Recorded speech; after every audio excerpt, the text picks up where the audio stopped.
تعالوا نعمل مع بعض الكايزر والفينو. المدارس داخله عليكي. بكيلو من الدقيق عملنا كل الكميه اللي انت شايفاها. شايفين قد ايه قطن وقد ايه. بصوا، شايفه جمال الكايزر؟ شايفه؟ خطير. تعالي ابداي معايا الفيديو وانا اقول لك بعجينه واحده بس عملنا الكايزر وعملنا الفينو.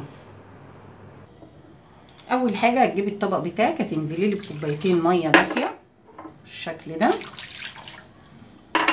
معلقتين سكر كبار،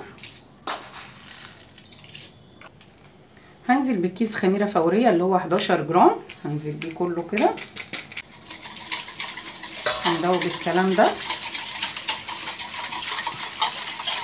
وبعد ما نزلت بالخميره والسكر بتاعتك والميه الدافيه هنزل بكيلو من الدقيق. طول ما نزلت بالدقيق هنزل بنص معلقه من البيكنج باودر على الدقيق، معايا ذره بسيطه من الملح، وبس كده. هنعجن بقى. كيلو الدقيق هيحتاج منك من حوالي كوبايتين ونص ل3 الا، احنا حطينا كوبايتين بس.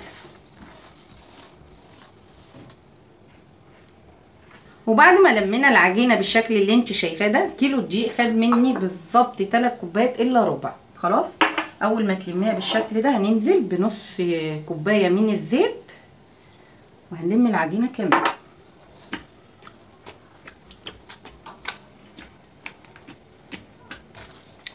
بصي، اول ما بتنزلي بالزيت هتلاقي العجين بتاعك فصل، ما تقلقيش، ده طبيعي. اول بس ما تعجني فيها هتلاقي اتشربت الزيت وهتبقى معاكي عجينه ملمومه بالشكل ده. شايفين؟ زي ما انا قلت لك، اول ما هتحطي الزيت هتلاقيها فصلت معاكي، هتفضلي تعجني فيها لحد ما تبقى عجينه معاكي ناعمه بالشكل ده. هتسيبيها بقى تخمر، مش هتاخد نص ساعه، الجو حر، وبعد النص ساعه نرجع لها. وبعد مرور نص ساعه بالظبط، شايفين شكل العجينه بتاعتي اختمرت وبقت زي الفل. هجيب الصاج بتاعي، هدهنه دهنه بسيطه من الزيت. اول حاجه هشكلها معاكم الكايزر، ما بدهنش ايدي زيت ولا اي حاجه، احنا يا دوبك الصاج بتاعنا مدهون زيت. شايفه العجينه بتاعتي خطيره؟ بصي، هنلم العجينه كلها كده عشان يبقى لها لبه، ويبقى الكايزر بتاعك مليان، ما يبقاش فاضي بالشكل ده. شايفين؟ تروحي لفاها كده عشان تبقى مدوره وجميله، وتعملي الحجم اللي انت عايزاه، وهيبقى معاكي بالشكل ده.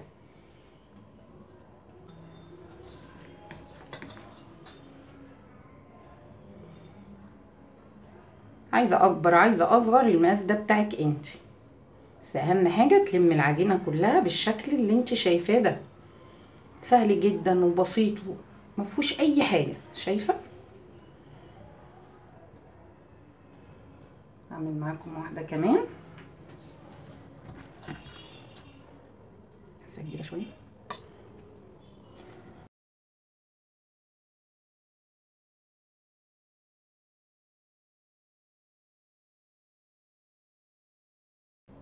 وبس كده، هكمل الكميه اللي انا عايزاها للكايزر وارجع معاكي للفين. كده احنا شكلنا الكايزر ومش هنلمسه تاني ولا هنقرب له. كل اللي هنعمله هنغطيه بالفوطه او بكيس بلاستيك ونسيبه يخمر للمره التانيه. نركن ده وتعالوا بقى نشوف هنعمل ايه في الفينو. وهنا بنقطع الفينو، قطعيه زي ما انت شايفاه كده. قطعي بقى المقاس برضو المناسب ليك. شايفه العجينه خطيره، عامله زي اللبانه. قطعيه كله بالشكل ده وبعدين تشكليه. بعد ما احنا شكلناهم بالشكل ده، هتجيبي اول واحده اللي هي ارتاحت معاكي. اوعي تدهني زيت، لو دهنتيه زيت العجينه بتاعتك هتفصل، وفي النص هتلاقي فيه فراغات. اوعي تدهنيه زيت. خلاص، عايزين بقى الشكل البيضاوي.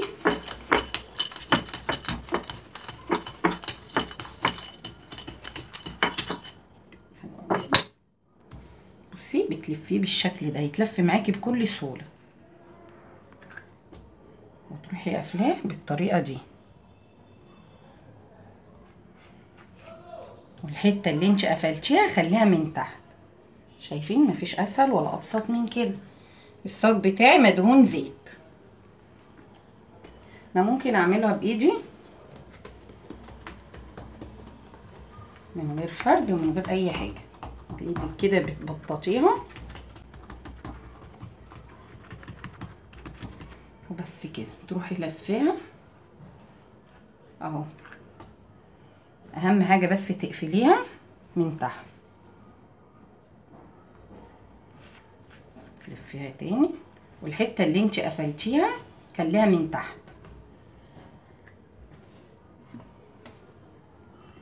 تسيبي ما بينهم واسع كده لان لسه هيخمر معاكي كمان. هكمل الكميه وارجع لك. وبس كده شكلنا العجينه الفينو، شايفين شكله وجماله؟ يا دوبك هنسيبه يخمر، ما بيكملش 10 دقايق. طول ما هو خمران معاكي في البوله او الطبق بتاعك ما بياخدش وقت خالص. ما تنسيش ان الجو حر. هنسيبه يخمر ونرجع مع بعض نشوف هنعمل ايه. خلصنا عمليه التخمير. تعالي بقى اقول لك هندهن وشه ايه. انا هدهنه بصفار بيضه، بحط عليها نقطه خل بسيطه. خلاص. طب انا مش حابه البيض، ادهني بلبن. ما عندكيش لبن، ادهني ميه بسكر. مش حابه ميه بسكر، معلقه نسكافيه على معلقه ميه وادهني بيه الوش. معلقه عسل اسود على معلقه ميه. كل ده بدايل لصفار البيض. انا هدهنه بصفار البيض، وخلي بالك بالفرشه كده خفيف خفيف علشان ما تفشيش خمره. شايفه؟ معايا سمسم على حبه البركه، تدهني شويه كده بسيطه، تنزلي قصدي بيه شويه كده في النص.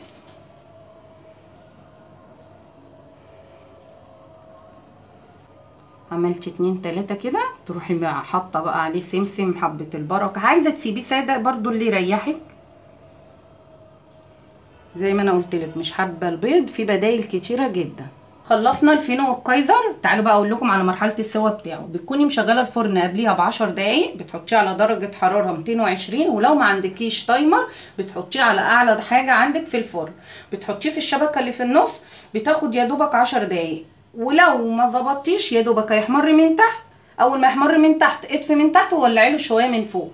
لو الفرن بتاعتك ما بتوزعش الحراره كويس خلاص. لو بتوزع الحراره كويس هياخد لون من تحت ومن فوق. وهروح اسويه وارجع لك. شايفين شكله؟ شايفين جماله؟ بصي ما تحركوش. اول ما يطلع من الفرن بخة ميه بالطريقه دي، او بخاخه لو ما عندكيش بصوابعك زي ما انا بعمل كده. شايفه؟ بالطريقه دي، وبالفوطه تغطيه. هعمل نفس كده في الفينو.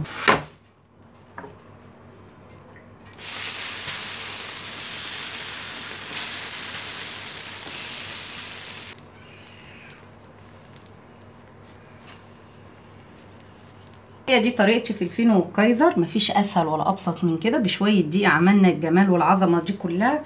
شايفين الطراوه والجمال؟ الله العظيم ما فيه غلطه. شايفين السوا بتاعه؟ تحفه. اتمنى ان انت تجربيه ويعجبك.